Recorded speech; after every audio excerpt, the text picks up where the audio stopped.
Les saludamos en un nuevo capítulo de Contenidos AQN. Iniciamos un ciclo acerca de liderazgo y organizaciones. Soy Antonio Báez Enrique, psicólogo. Estoy aquí junto a mi colega Juan Francisco Sotomayor. ¿De qué hablamos cuando hablamos de líderes? Un saludo muy especial a quien nos pueda escuchar por este medio.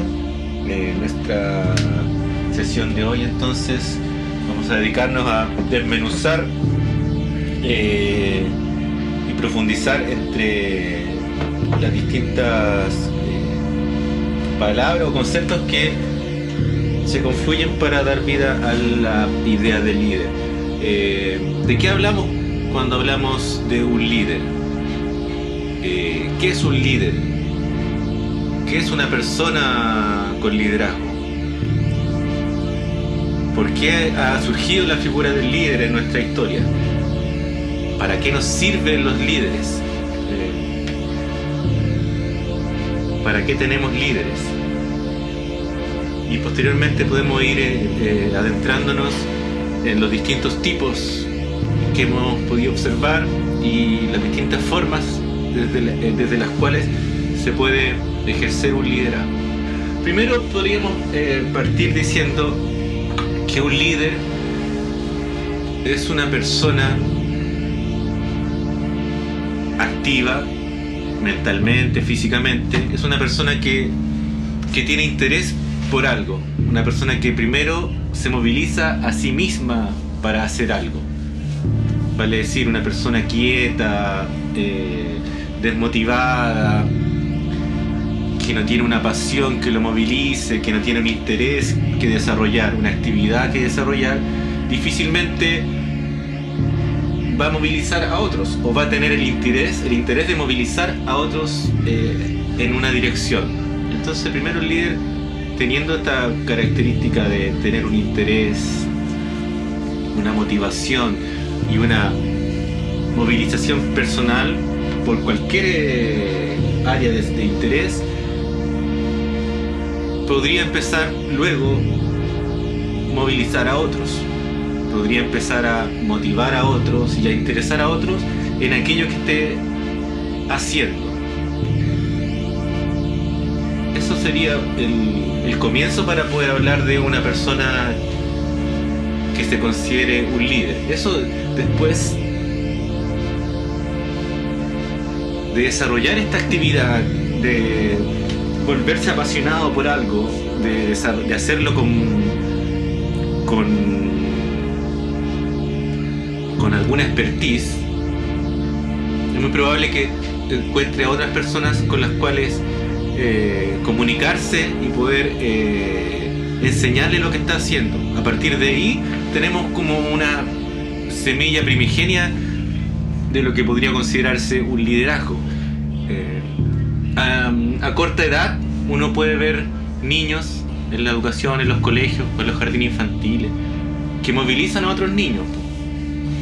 Niños que se interesan por un juego, como se interesan en un juego, lo realizan más continuamente y se vuelven expertos para los otros niños. Podríamos encontrar ahí el germen, entonces. Los niños que empiezan a hacer algún deporte, los niños que juegan a correr, a pillar a otros. De alguna manera los otros niños observan a estos niños que se van destacando, que tienen una personalidad también que puede ser llamativa, que tienen habilidades para comunicarse, se vuelven personalidades atractivas o atrayentes para otros niños, y allí ya se puede empezar a forjar los primeros pasos de lo que podríamos considerar un líder. Colega Antonio, El líder en general es quien logra, como dice Francisco, inspirar a un grupo. Para eso también tiene que haber una compatibilidad entre el proyecto del líder y el proyecto del grupo, el proyecto de la organización, de la empresa. El líder está en una situación en la que parte estando en el lugar correcto.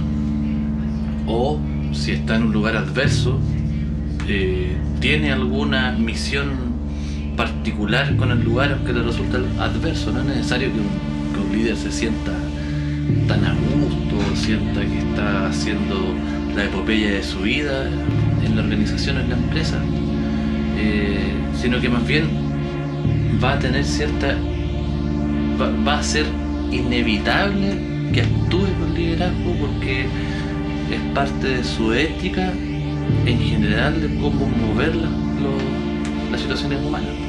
Por supuesto que si está en el lugar preciso, en el momento preciso, donde está inspirado, donde hay una armonía entre el proyecto personal y el proyecto de organización, es mucho mejor. Tenemos algunos puntos principales que quisiéramos tratar sobre líderes, y el punto 1 tiene que ver precisamente con lo que hemos estado introduciendo, que es el asunto de la personalidad, del carisma, de tener un relato y al mismo tiempo de tener la capacidad de escucha activa, ¿cierto? O sea, que haya comunicación efectiva en ambas direcciones, recibiendo y emitiendo. Sabemos de los grandes líderes políticos de la historia que el carisma es un poder fundamental. Al mismo tiempo, quizá una de las debilidades de los liderazgos carismáticos es que necesitan necesariamente ser seguidos de otros liderazgos carismáticos. De lo contrario, la épica muchas veces tiende a decaer. Los líderes son quizá el único gran factor dentro de la cultura, dentro de una organización que puede modificar de manera más o menos apresurada, más o menos podríamos llamar acelerada, más o menos profunda, la cultura de la organización. En todos los otros aspectos, la cultura de la organización avanza muy lento. Es algo que cambia lento, que tiende a anquilosarse, que tiende a cristalizarse de manera conservadora. ¿Quién puede romper los bloqueos conservadores de la empresa? Son los líderes. Principalmente los líderes que además cuentan con un cargo de jefatura. En menor medida también los líderes que sin tener jefaturas logran influir igual en las personas. Lo ideal es que las personas que son líderes sean reconocidas y sean también ascendidos a los puestos donde la empresa pueda aprovechar ese potencial. Muchas veces vemos que líderes se pierden, muchas veces por no saber cómo se juega en el ámbito del poder, quizás sin saber cómo manejarse en los ámbitos más administrativos, operativos. Y claro, o sea, tampoco es que el líder tenga una llave maestra para solucionar todos los problemas. Un líder debe formarse. En la medida que una organización tiene un programa con el cual formar y estandarizar a sus líderes para que el potencial de liderazgo se instale en un hardware, podríamos llamarlo, en una plataforma de habilidades que ha sido definida por la organización, es mucho mejor. Pero se pierde muchas veces talento de liderazgo, que como hemos dicho es un talento de transformación y de avance de los cambios en una empresa, en una organización. Yo tengo dos preguntas importantes. Cuénteme. Por un lado, ¿el líder nace o se hace? Y por otro lado, liderazgo positivo versus liderazgo negativo. ¿Existe esta diferencia? Pregunta 1. Tenemos algunas características de temperamento que vienen, ¿cierto?, definidas genéticamente, que las heredamos. Hay también factores tempranos de apego, factores tempranos de regulación entre las dos fuerzas fundamentales, que una es el apegarse al mundo y el otro es el poder tener libertad de acción. De acuerdo a la tradición psicológica y siguiendo el principio de Aristóteles, la virtud va en el término medio en ese sentido. Alguien demasiado fuera de las reglas resulta un sociópata, alguien demasiado apegado a las reglas resulta un inmóvil. Entre medio se aprenden ciertos perfiles de virtud, por lo que probablemente un líder, algo del líder nace, algo del líder se forma en etapas muy tempranas, algo del líder se forma en distintos momentos de la vida, pero parte importante de un líder se forma en el mismo lugar y en la misma situación en la que se le está llamando a mostrar su liderazgo. En el caso de una empresa, por eso, como decíamos, la empresa no puede simplemente beneficiarse de un líder como si un líder fuera un beneficio espontáneo de la naturaleza que justo llegó a su empresa. No, o sea, el líder ha de detectarse, ha de reconocerse, ¿cierto? Hay que darle estímulos para que quiera permanecer en la empresa y para que quiera, sobre todo para que vaya asumiendo distintas responsabilidades. Y esas responsabilidades, por supuesto, tienen que ser guiadas por lo que podríamos llamar filosofía de la empresa. Pasamos a la pregunta 2 que me hiciste respecto a líderes positivos y negativos. Bueno, podemos tener distintas maneras de definir positivo y negativo. En primer lugar, si lo vemos de la manera clásica, positivo como bueno, negativo como malo, va a depender del criterio de la empresa. O sea,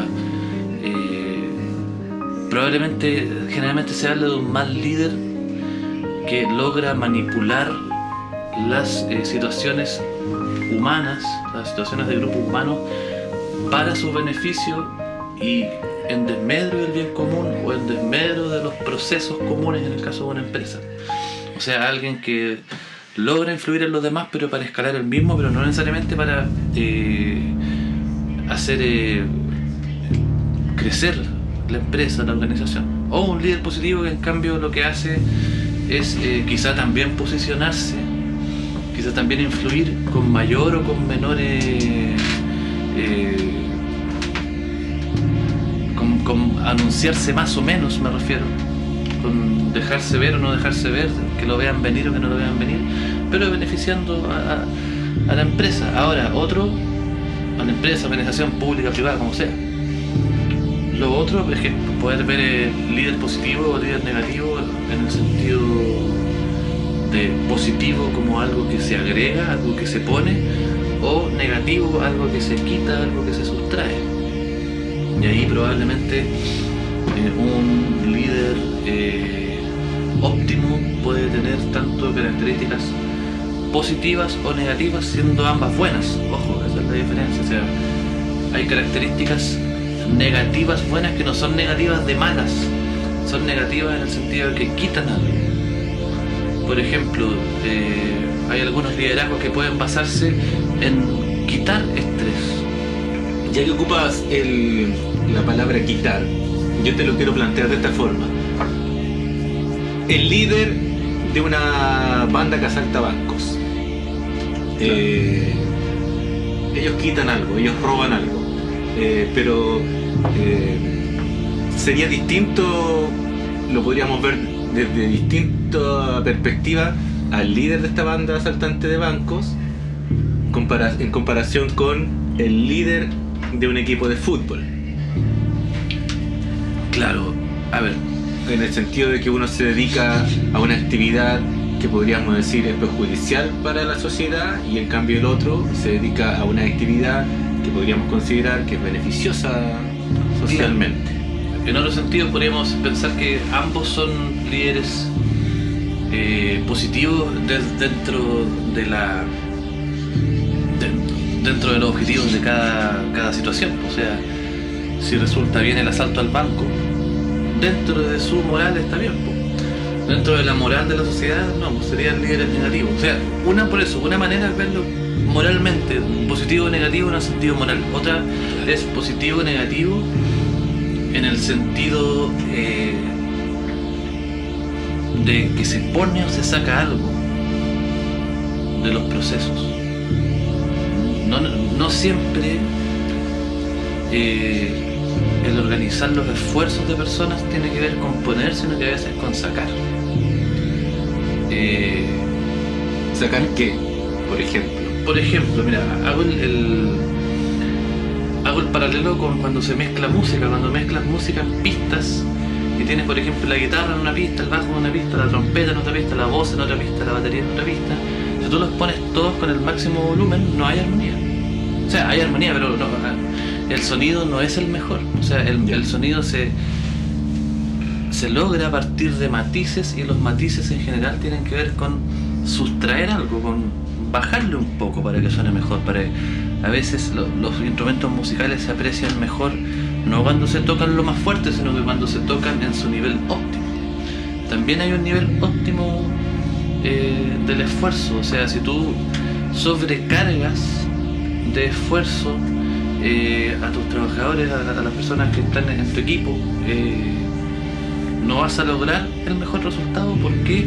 Porque quizás les vas a sacar rendimiento por un periodo corto, pero el rendimiento por periodo corto para después un desgaste rápido del equipo rara vez da buenos resultados, porque tienes que sostener. O sea, no te sirve tener un gran resultado una vez si después tus clientes, las personas con quienes te relacionas, quieren establecer una relación de confianza duradera con tu empresa, con tu organización, y resulta que ya no tienes que ofrecerle porque gastaste a las personas, los mandaste a todos con depresión para la casa, todos se te fueron o todos están faltando.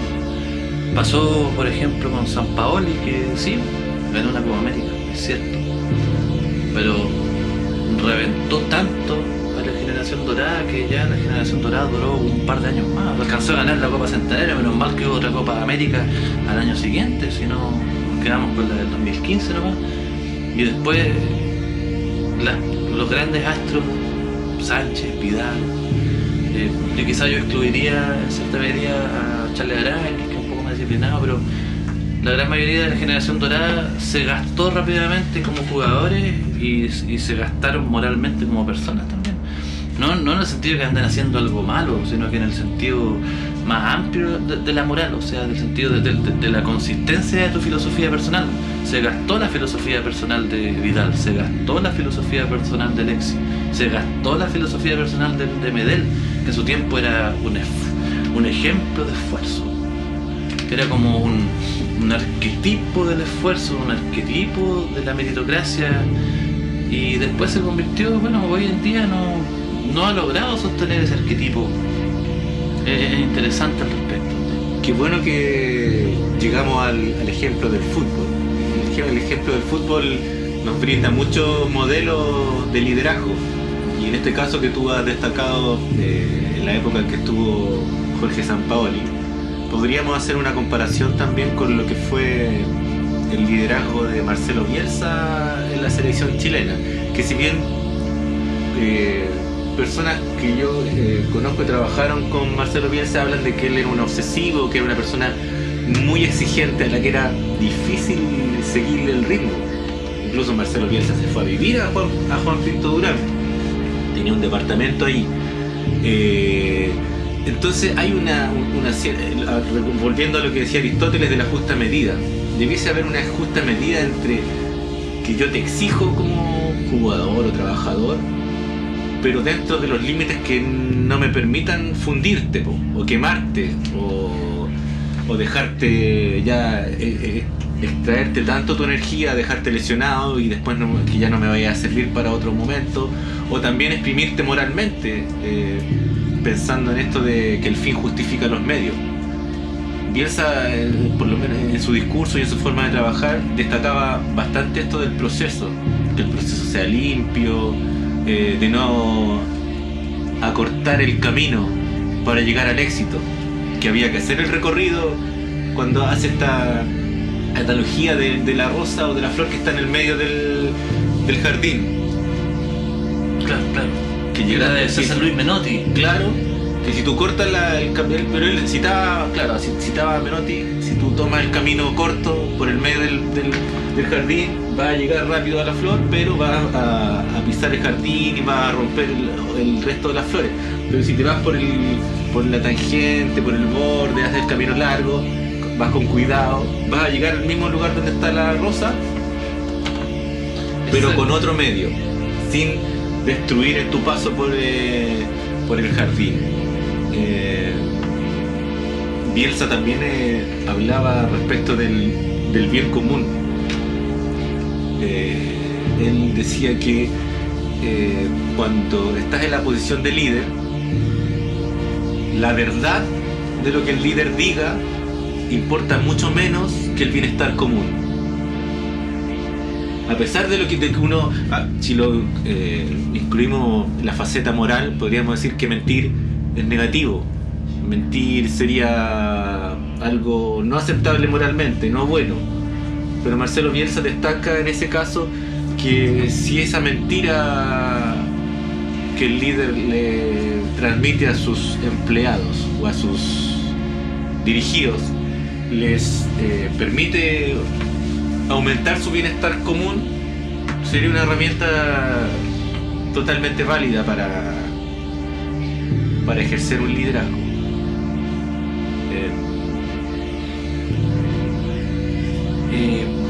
Claro. Además, en algún momento Bielsa decía que la principal función del líder es mantener la moral del grupo.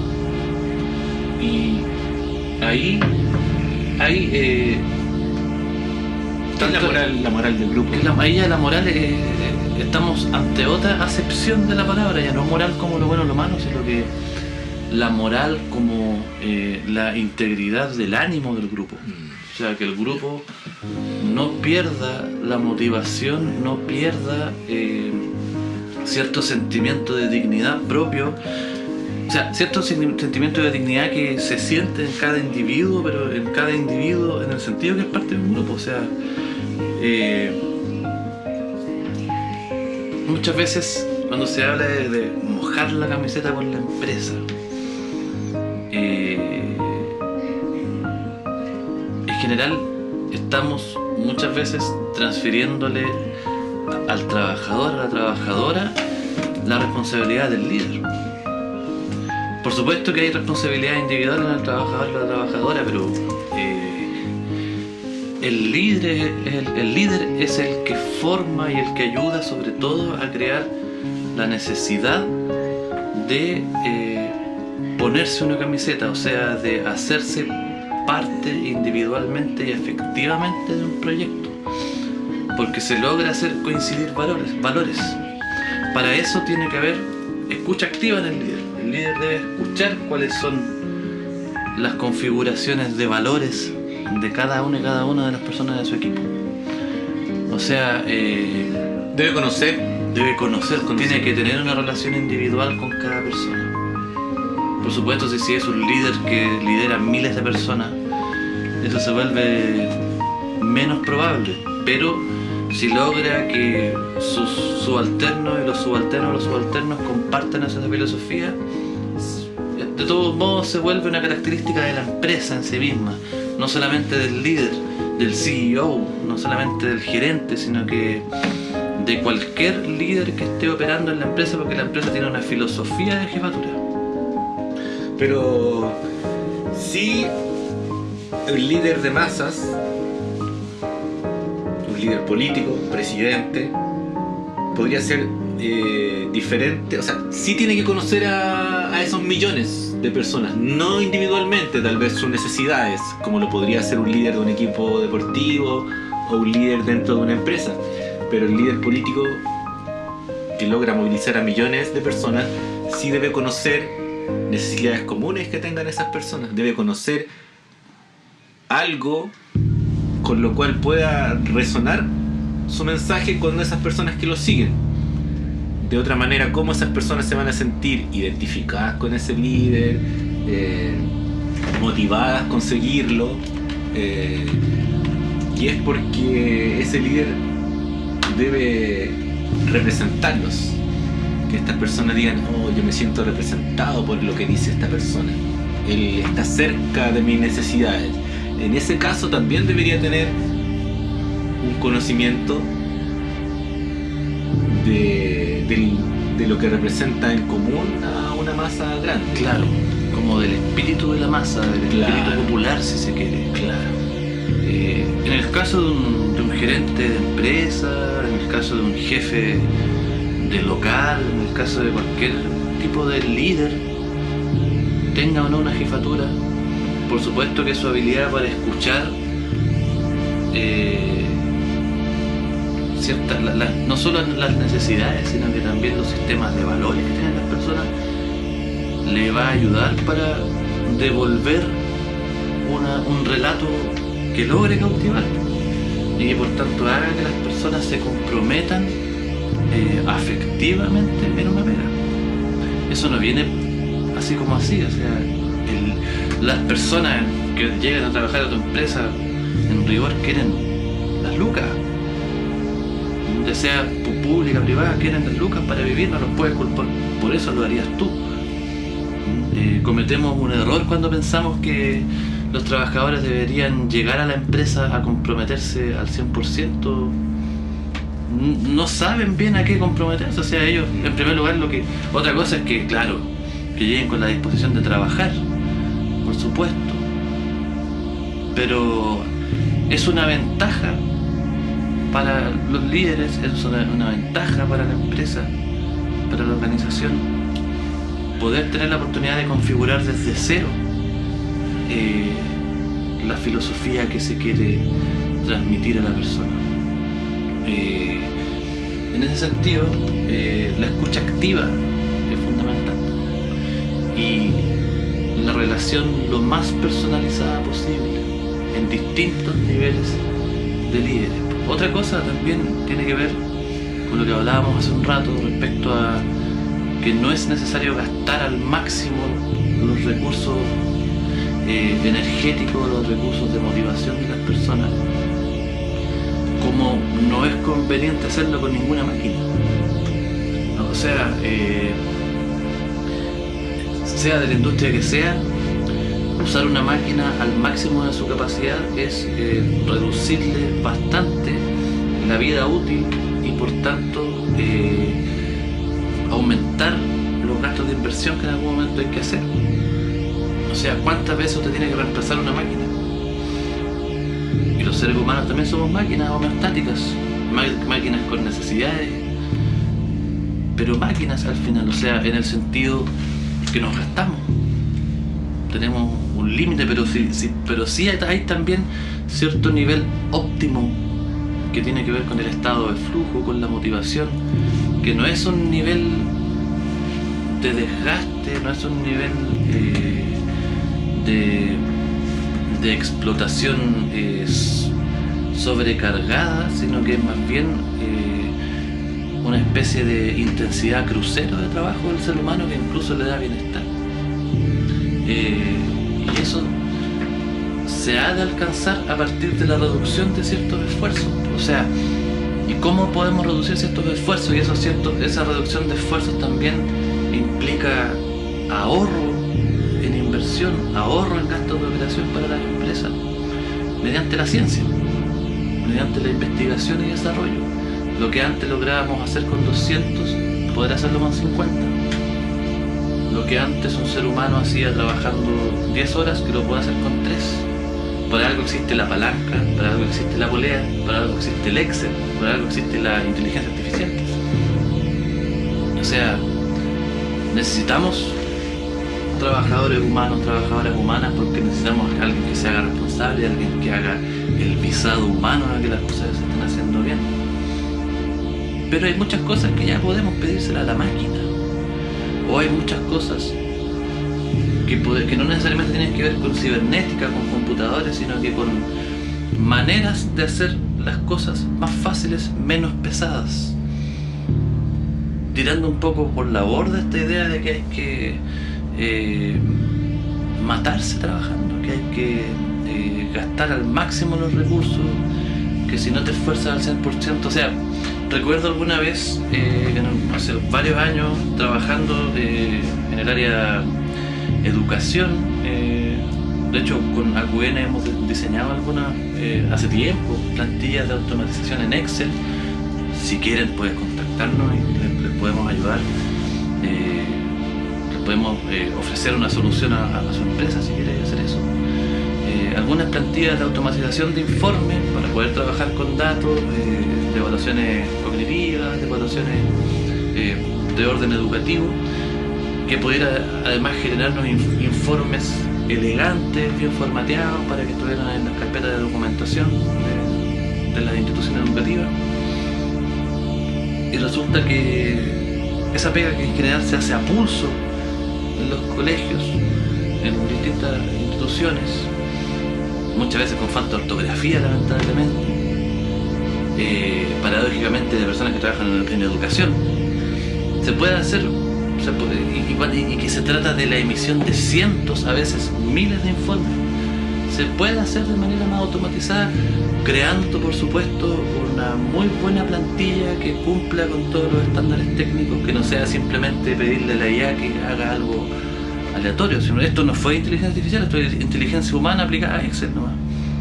Y una colega dijeron de manera despectiva ante los esfuerzos: el flojo trabaja 2 veces. Y he ahí 2 errores. Uno, qué flojo. Todo lo contrario, lo que se quiere es lograr el trabajo, lograr los objetivos. O sea, el asunto no es cuánto te esfuerzas, el asunto es cuánto entregas. Y si vas a desgastarte perdiendo toda tu jornada laboral y tu jornada que tienes que estar con tu familia, que tienes que estar haciendo, durmiendo, teniendo vida aparte del trabajo, haciendo documentos porque hay que esforzarse, porque sí, por seguir un mandato. Esa es la primera mentira. El flojo trabaja 2 veces. ¿Qué flojo? Y segundo, trabajar 2 veces no, trabaja 0,5 veces o menos. Trabaja en la mitad y se logra lo mismo, y de eso se trata. O sea, cuando tú tienes un auto que en los años 80 gastaba, no sé, 30 kilómetros por litro, y ahora gastan, al revés, avanzaban, no sé, 8 kilómetros por litro, 10 kilómetros por litro, y ahora avanzan 20. Ahora mejor ha aumentado la eficiencia. Han aumentado la eficiencia y trabajan menos. Uno de los principios toltecas, ¿has escuchado hablar de los principios toltecas? Sí, los 4 acuerdos. Sí, los 4 acuerdos. No recuerdo los 4, pero ahora el que recuerdo lo quería complementar con lo que tú has dicho. Dice: haz lo mejor que puedas. Y cuando describen más en detalle, en profundidad, lo que quiere decir con haz lo mejor que puedas no quiere decir trabaja hasta desmayarte, no quiere decir corre hasta tu último aliento y hasta que desfallezcas, no quiere decir trabaja hasta que el esguince en tu tobillo empeore. No quiere decir eso. Quiere decir que hay que conocer tus límites y hacer lo mejor posible. Significa hacerlo hasta donde sea razonable y que no implique un daño para ti.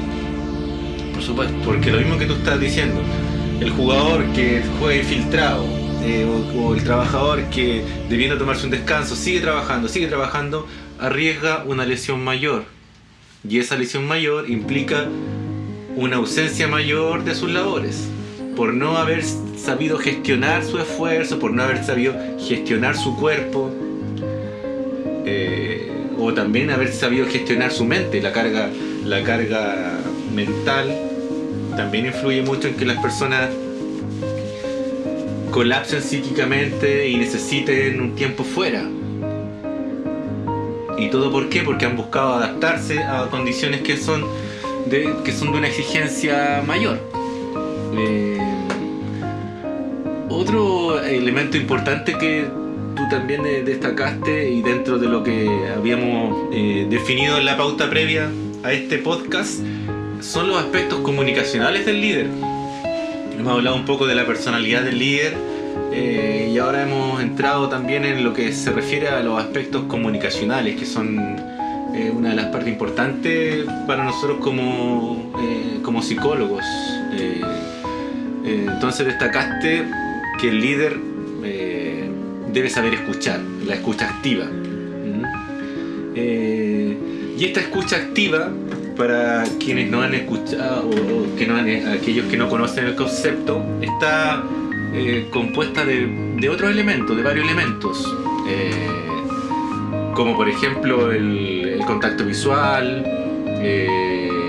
el retroalimentar lo que me está diciendo mi interlocutor con una pregunta, puntualizando, devolviéndole de alguna manera la idea de que lo escucho y de que estoy entendiendo lo que me está diciendo, para alentarlo a que siga hablándome.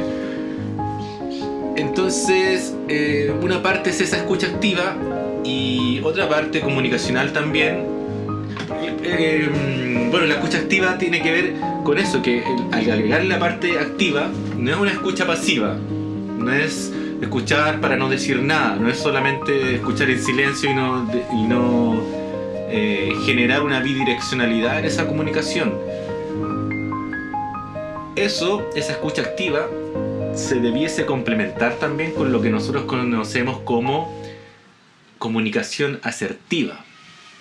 Vale decir que el líder también necesita que lo que diga o lo que transmita a quien está liderando, sea comunicado efectivamente. Vale decir que sepamos que lo que estoy transmitiendo llegó a la persona de la forma en que yo quería transmitirlo. Ahí también entran factores como el tono de voz, la disposición corporal, la comunicación no verbal que acompaña a lo que se dice, el liderazgo o la comunicación del líder en ocasiones debe saber ser suave, debe saber ser utilizar un tono modulado o de menos volumen, y en otras ocasiones también el líder necesita alzar la voz, pero no alzar la voz en sentido agresivo. En eso nosotros estaríamos en desacuerdo en un liderazgo que grite, un líder que grite a las personas sin que haya un contexto que lo amerite. El director técnico al borde de una cancha, claro, necesita gritar a sus jugadores porque no lo van a escuchar con el ruido ambiente. Ahí el grito es bienvenido.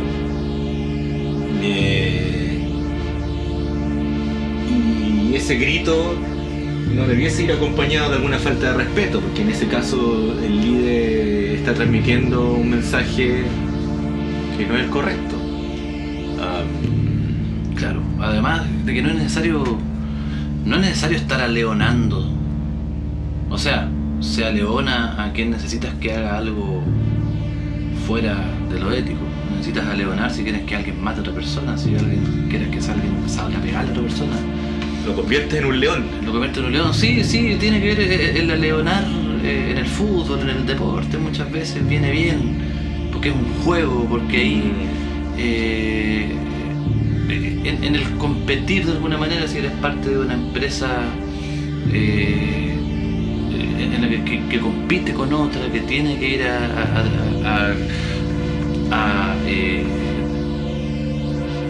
disputar algo directamente, sí, viene el aleonamiento, viene a decir, pero ese aleonamiento tiene que ver con agrandar a la persona a quien estás liderando, no con achicarla esperando que la persona de ahí saque grandeza. Como no es necesario provocar. Puede que algunas veces la acción de provocar sea interesante. Mourinho tenía esa fama de estar provocando con la prensa a sus jugadores, pero no se basaba solo en eso. O sea, eso era parte de una especie de juego consensuado que tenía Mourinho con la gente del Porto, el Manchester, el Real, ¿cierto? Cristiano Ronaldo participó bastante de ese juego con Mourinho en esos tres equipos. Pero ahí tiene que estar, lo que tú dices, tiene que haber un contexto. Tiene que haber un partido, claro, un juego, algo tiene compartido, que estar jugando el mismo juego. Que no lo vaya a tomar su jugador como que me está denigrando con lo que me está diciendo. O sea, no confundir esta motivación o este aleonamiento, ¿cierto?, con una provocación que pueda causar un denostamiento del otro. Como Bonini, que le decía cosas que no vamos a reproducir ahora cuando salían a la cancha, que es de conocimiento popular lo que le decía a los jugadores, te quiero ver, chupete. Y un insulto, pero tú le dices a alguien ese insulto de manera descontextualizada, o sea, te llega un coro. Pero tiene que ver con compartir un ánimo, compartir una filosofía en esa situación, incluso si tú con una persona con quien compartes años de complicidad y años de distintos ánimos, y si es el momento incorrecto también, una provocación puede ser mal vista. O sea, es una carta riesgosa que se puede jugar, que implica bastante riesgo, que si no sabes leer bien las situaciones, se te puede complicar todo. Como el caso que grafica la película Whiplash, el profesor que exige a su alumno hasta la extenuación, ocupa métodos agresivos, ocupa harto también la provocación, busca, y a partir de esa provocación busca que los estudiantes saquen lo mejor de sí. Exacto. Pero en algunos casos los resultados que él obtuvo fueron nefastos. Fueron nefastos, o sea, uno llegó a suicidarse. Un niño llegó a suicidarse. Sí. El protagonista casi muere en un choque de auto. Los lleva a una situación en que tal vez no se justifica ese medio. Claro, te creo quizás para ser parte de una orquesta de élite, aunque tampoco, o sea, no creo que sea la mejor garantía de calidad, sinceramente. Pero si lo que quiero es producir algo tranquilo, si yo tengo, no sé, una fábrica de pollo, una fábrica de longaniza, si lo que tengo yo, no sé, es un gimnasio, si lo que tengo es una panadería, si no sé, lo que hago es vender insumos, no sé, lo que sea, no me sirve que los jefes, los supervisores que yo tengo anden probando la valentía de los trabajadores. A mí me sirve que la persona opere bien para que funcione bien la empresa y listo. O sea, no es momento de andar haciendo esos juegos. Y lamentablemente, si entendemos que tenemos que ser como el pelado de Whiplash, el profesor, para ser líderes, es porque no estamos entendiendo el punto de la película. El punto de la película va por otro lado probablemente, pero no te está diciendo, mira, así son los líderes y así tienen que serlo. Y piénsenlo, o sea, piénsenlo como empresario, piénsenlo como un pequeño empresario, piénsenlo quizá como jefe. O sea, ¿le va a servir andar haciendo ese tipo de cosas? Para los fines, para los objetivos que usted tiene, que probablemente son objetivos a corto y mediano plazo. Andar gastando energía humana, andar gastando, por supuesto, plata. Imagínese usted, si logra fundir a uno de los trabajadores de la empresa, lo saca, se va con licencia, y ¿qué tiene que hacer usted? ¿Contratar reemplazo? Eso no es gracia. Pero pueden demandar, le pueden aplicar una denuncia. Y está muy naturalizado que eso es inevitable, y no es inevitable. Hay varias empresas que logran disminuir el ausentismo, que logran disminuir la cantidad de personas con licencia, sobre todo psiquiátrica, a partir de cuidar el clima. ¿Y quién puede sobre todo cuidar el clima? Un líder. El líder. También comulgo perfectamente con esa idea. En una empresa, en un colegio, en un jardín infantil, en una carnicería, en un almacén, el lugar del líder es el principal, y es el que tiene, junto con tener ciertos privilegios, también el que tiene mayor compromiso y el que tiene la obligación de cuidar el ambiente. Si un ambiente en un lugar, como tú dices, es tenso, es estresante, es porque el líder lo permite o porque el líder lo crea.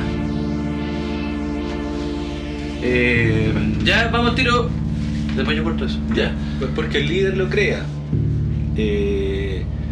Por eso que este programa o esta serie que inauguramos hoy día, de la psicología del liderazgo, es tan importante de expresarlo, es tan importante que lo conozcan la gente que nos escucha, porque quizás cuántos de ustedes están pasando por un momento en el que deben enfrentarse con un líder que los afecta emocionalmente, con un líder que los coarta, con un líder que los denosta, que no promueve sus habilidades, que le hace sentir, que los reduce, porque hay liderazgos que buscan reducir a los demás para que sean más dóciles, sean más manejables. Exacto. Y no va por ahí, porque claro, son más dóciles, pero ya no están firmes para que te funcionen para el trabajo. Así que bueno, eso, nos vemos en otra entrega. Llevamos 1 de 8 puntos que tenemos que tratar, así que vamos a estar bastante rato hablando con ustedes sobre el tema. Así que en un próximo capítulo seguimos entonces hablando sobre la psicología del líder Aquí en Contenidos AQN.